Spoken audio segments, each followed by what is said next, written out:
Ассалаумалейкум, хамиге. Всем здравствуйте. Бүгін көплік сан темасының ізін давам етеміз. Өткен сабақта мен сіздерге айтып кеттім, және бір сырлар бар, соларды айтаман деп. Міне, соған нәубет келді. Рус тілінде сондай бір аталықтар бар, олардың ақырғы әріптері, мына 7 әріптің біреу болса, көплік санда һәр уақыт и алады. 61 и болмайды. Прям осы 7 әріпті жақсылап ядлап алың. Например, ключ, гүлтлер, ключи. Ключи деп айта алмайды екенсіз. Даже тіліңсам, енді қайдем қаттыға тіліңізді бір деп шаршатып айтуға әрекет етсеңіз айта алатын шығарсыз, бірақ менің тілім келмейді. Ключи. Тіліңіз шаршап қалады айтуға. Гараж, мынау жығы, гараж, гаражи. Ақырғы әрбір ж болған үшін көплік санда и алып тұр. 61 и емес. Круг, домалақ, шеңбер деген, круги. Карандаш, карандаши. Так, енді бұлар ітібар берген болсаңыз, мужской родтағы аталықтар. Дауысы сарып кеп тұрды. Женский родтағы аталықтар осы қағидаға бойсынуы мүмкін ба? Қалай ойлайсыз? Оқушыларым хамақ екіге бөлінеді, бір группадағылар ярымы айтады болады дейді, ярымы айтады болмайды дейді. Енді болады дегенлерді өздері көз алдына келтіре алмайды, бірақ енді бола ма деп мен деп интрига қылып сұрағаннан кейін мұғалім айтып отырыпты ғой, демек болатұғын шығар деп сөйтіп жауап берейік деп көбінесе соны сезем емес сөйтіп жауап береді. Біреулері біледі, алдын бір жерде оқыған болады, естіген болады. Болады. Яғни, женский родтада сондай бір аталықтар бар, осы қағидаға бойсынатұғын. Например, книга, кітап. Кітаплар деп айта жақ болсаңыз, сізлер қараң, а дауысты әріп, оны түсіріп тастауыңыз керек болады. Себебі қосымта, көплік санның қосымтасы дауысты әріп. Так, и қоямыз. Не үшін? Себебі біздер бірлік санның ақырғы әрібін алып тастап, біздерде ақырғы болып г қалды. Өзінен өзі г болғаннан кейін осы қағидаға бойсынуы керек. Так, к-ға мәселен келеді тұғын яқшыға алайық. Крыша, женский родтағы атылық. Аны алып тастаймыз, ақырғы әрібі өзінен өзі не қалады? Ш қалады. Демек, шыдан кейін біздер білеміз, қандай әріп болу керек көплік сан формасында? И болу керек. Крыши. Так, лыжа. Лыжаны білеміз. Лыжа деген чаңға деген. Өзбекшесі бар, қаралпақ тілде меніңше аудармасы жоқ оның.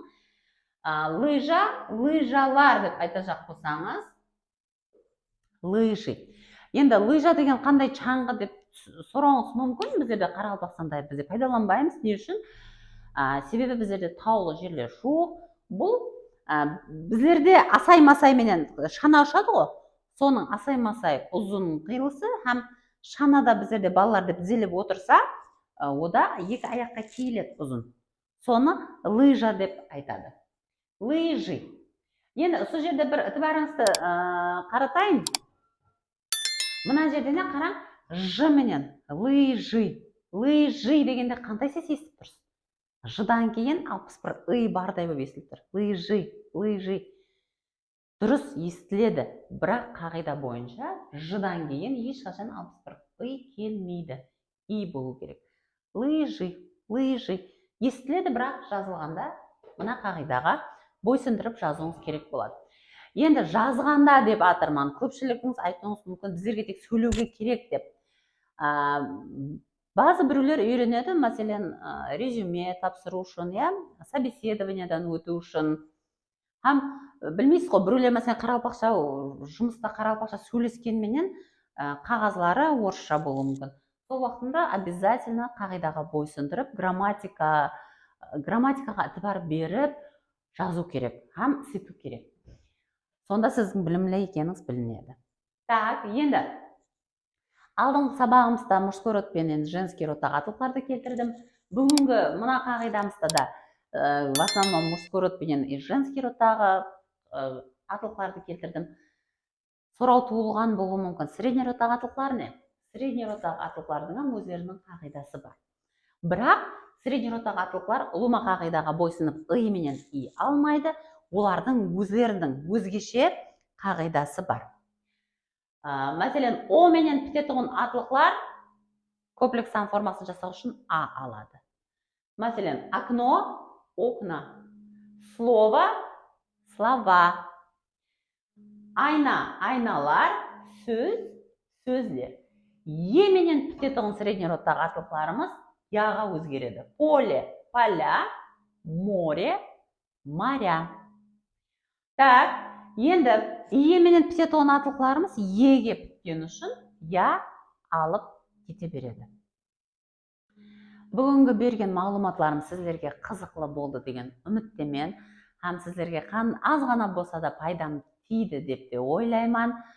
Бұлайынша аңсаттай, бірақ бір өзгеше қағидалар бұларда.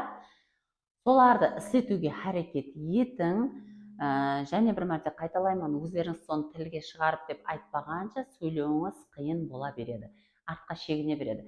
Сіздер әрбір сөзді рус тілінде менің ізімнен тәкрарлап тіліңізге шығарған сайын сөйлеуге деген тезірек қадамыңызды ататқан боласыз. Қызықлы болған болса комментарийларда жазып кетеміз, лайк басамыз, һәм үйренуге болады екен деп ойласаңыз, достарыңызға жіберуді ұмытпаң. До свидания.